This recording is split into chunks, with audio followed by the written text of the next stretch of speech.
All right, welcome to the Excel tip on pivot tables. Pivot tables are one of my favorite topics in Excel because they're so powerful with data analysis, and hopefully you'll see that through this video.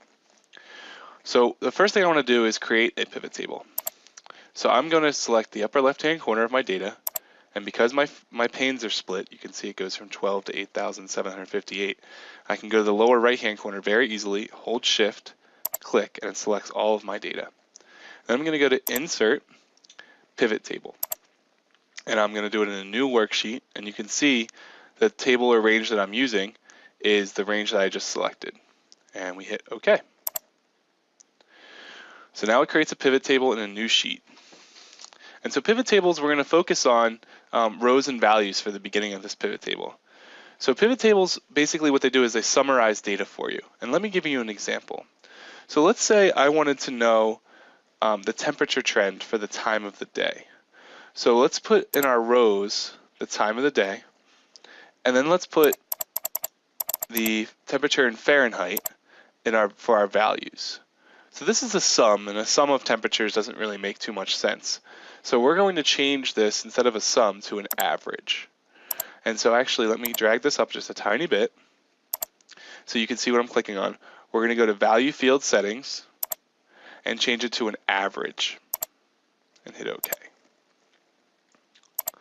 So now if we make it, now we sort of see our trend for temperatures.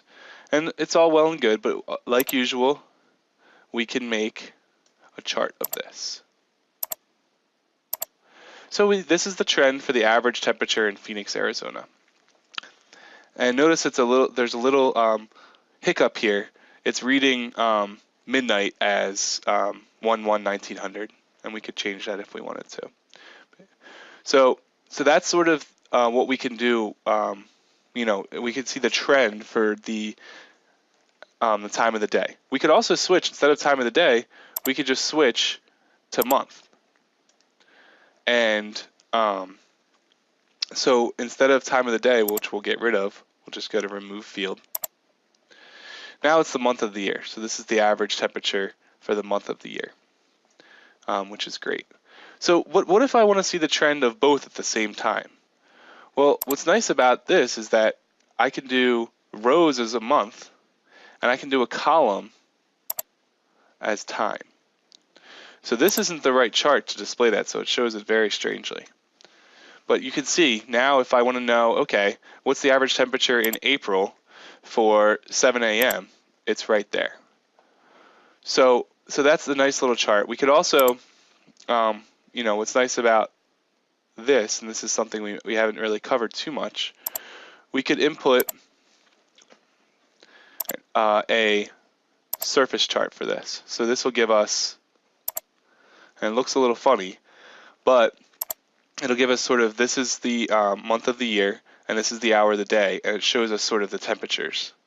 And we can sort of see that the midday and mid-months are the highest, which are the green temperatures in this case. So it's a cool little chart to see, that you can sort of see the surroundings of what's going on with your temperature throughout the year. So this is something that, if you didn't have a pivot table, this would be very, very difficult to get all that data into this type of format. Because what it's doing is it's saying, okay, it's taking all of those values from, let's say, April, and at 10 a.m., taking all of those values of temperature and averaging them for you.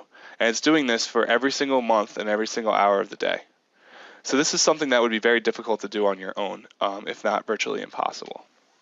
Okay, so let me show you one more example.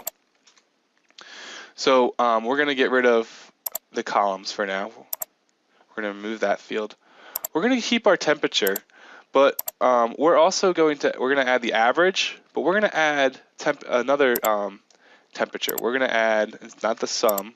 We're going to go to Value Field Settings. I know you can't see that, but it's the very bottom. And we're going to go to the max. And then we're going to do the same thing, and we're going to do min. So now we have the max, the min, and the average temperatures. Let's go ahead and plot that. So this is sort of nice because we can see the trends of the minimum and the maximum temperatures, the averages through the months. And it gives us a nice little way to do that. So So we can also do filters with this. So maybe we want to just filter out, if we go to day of the week, maybe we want to filter out, we only want Sundays. So then that changes the values a little bit. With temperature, this isn't very, temperature doesn't really depend on day of the week, so it's not very helpful. But hopefully you see the real power of pivot tables. We can answer lots of other questions with this, so let me show you one more. So let me show you how to, instead of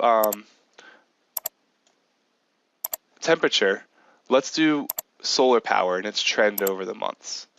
So again, the sum isn't great. And if you're not familiar with solar power, if it's really sunny out, watts per meter squared will be higher than 1,000. And if you think about it, the sun's down for half the day, so the averages are much lower than that. So we can do the average solar power, and again we could chart this, and we see again, which is good, that in the summer times, especially June, we have the highest amount of solar power hitting the Earth's surface. We could do this. We could add wind speed in here maybe. So maybe we do the average of wind speed. And the charts, maybe the problem is with this chart is it's showing the solar panel, and that's much higher than the wind speed. But we could add another chart, which is just the average of the wind speeds.